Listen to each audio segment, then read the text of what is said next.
Kailan ba? Ano bang kaso ni Bossing? Yung frozen. Kala ko nung pa. Sabi ko parang pamilyar to si Bossing eh.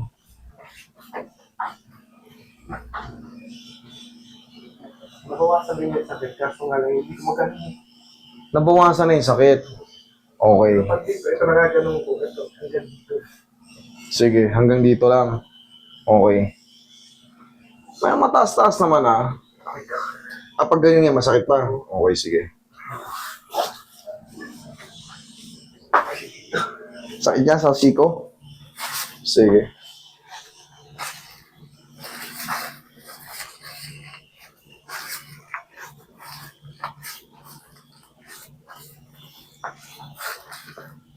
Pwede kayong magpa-second session pag hindi nyo pa kaya. Pero pag kaya nyo na, eh, yung tinuturo ko sa inyo, ganun lang. Relax lang. One more.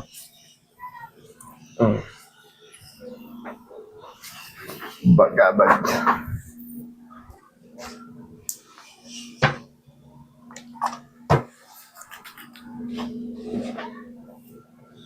Malambutin muna natin. Mukhang galing to sa frozen talaga eh. Anong nabago nung first session, sir? Nawala na yung sakit, dati pag ganun lang, aray. Nawala na yun. Wala na yun. Okay, thank you. Second session of super frozen shoulder.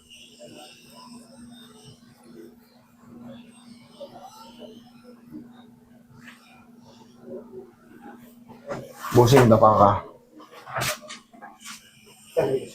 Sige po.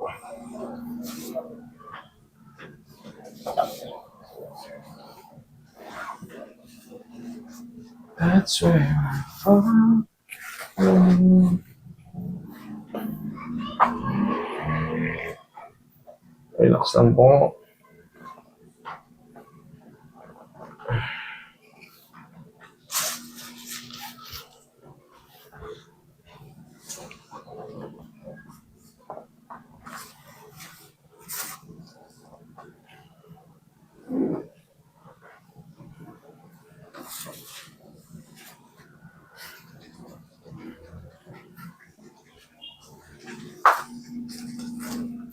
Relax na.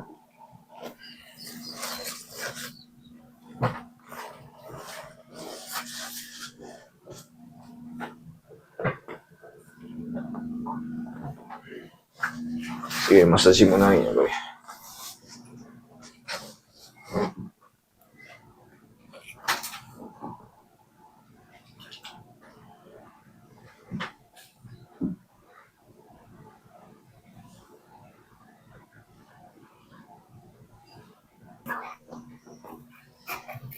Relax lang. Inhale. Exhale.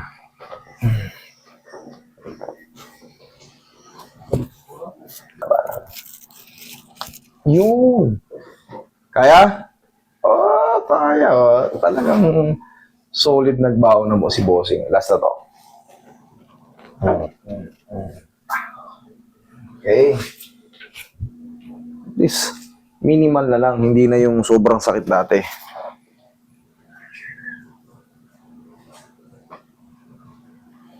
Tulong-tulungan nyo lang to ng pau ha. Tapos yung stretching na tinuturo ko sa inyo. Para hindi na siya bumalik sa sobrang sakit. Tapos hanggang sa makarecover na. Kasi yung mga super frozen shoulder talagang hindi talaga kaya ng isang bira. Pero yung mga tulong ng stress stretching, para that's dun pa lang sa inyo, maayos na.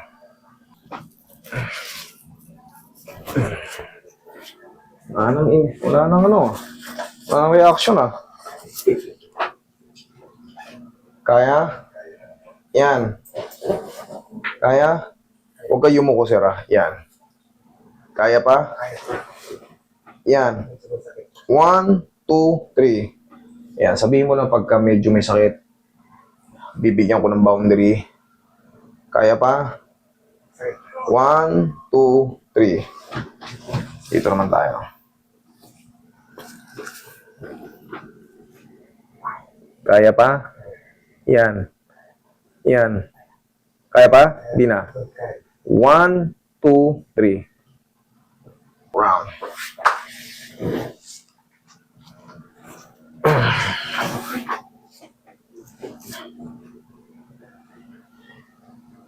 Yan. Oh, kanina masakit eh. Oh, ngayon. Ayan na. Second session, medyo malayo-layo na. Bossing, At eto sa siko kayo, hindi nawawala yung sakit.